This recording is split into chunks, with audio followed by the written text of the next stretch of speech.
as the movie progresses, I got a lot of like a film noir element in the fact that this is a movie that's so heavily based on trust between two characters and how that trust changes. Did you look to any other films for Lucy Gray? Yeah, I mean, I oddly enough, it's funny that you asked that because Charade was one of them. Which, oh my gosh, that's a great one. Yeah, because Audrey Hepburn kind of plays this.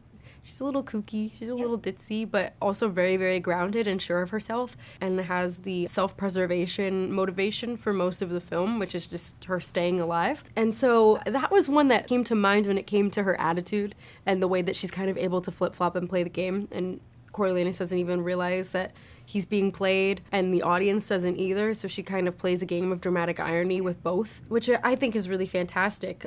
Otherwise, you know, it was really the musical influences with Patsy Cline and Joan Baez and Dolly Parton.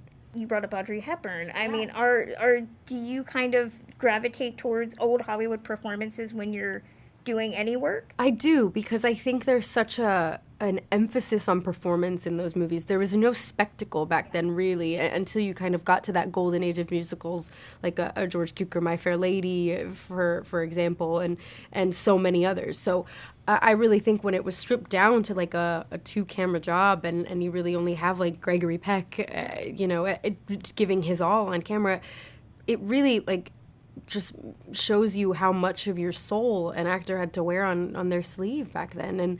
And it's hard to find that nowadays because there's so much spectacle and so much surrounding these films. So I do love to revisit it. I was also just raised on Turner Classic Movies, and that channel was always playing when I was home with my mom and my dad. And so I really do love revisiting those when I'm prepping, but also just when I'm learning. I didn't get to be a part of the long rehearsal process for a lot of the stunt choreography because I was working elsewhere at the time, and so it was a lot of patience on the other actors that were surrounding me, and I'm so grateful to them because my fellow tributes really are like salt of the earth individuals, and I love them so much.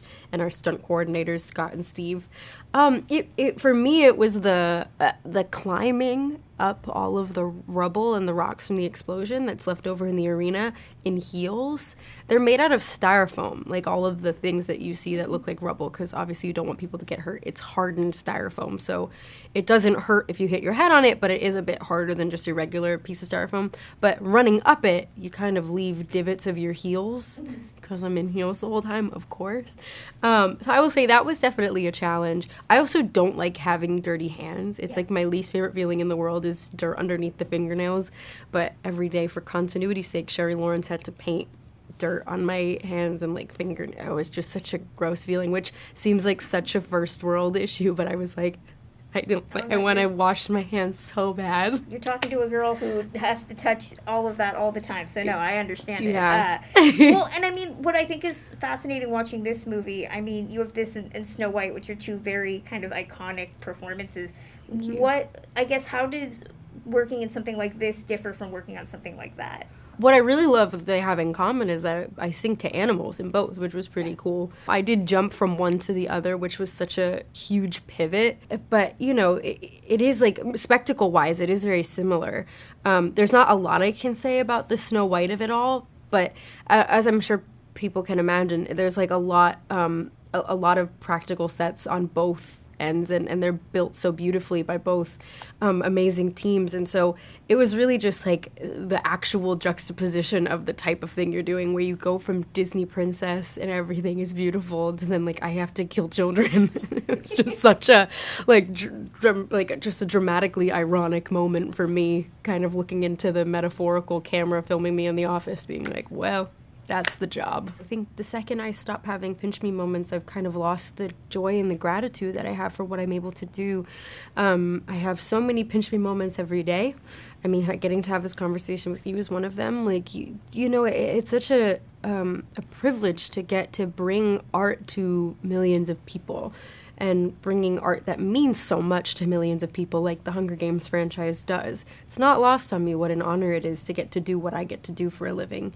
And as I continue in this industry, I'm always starstruck. I mean, I try not to show it because you want to be cool. But, I mean, Viola Davis was on this set. And, like, I didn't go up to her until we met at an airport lounge months later because I was so in awe.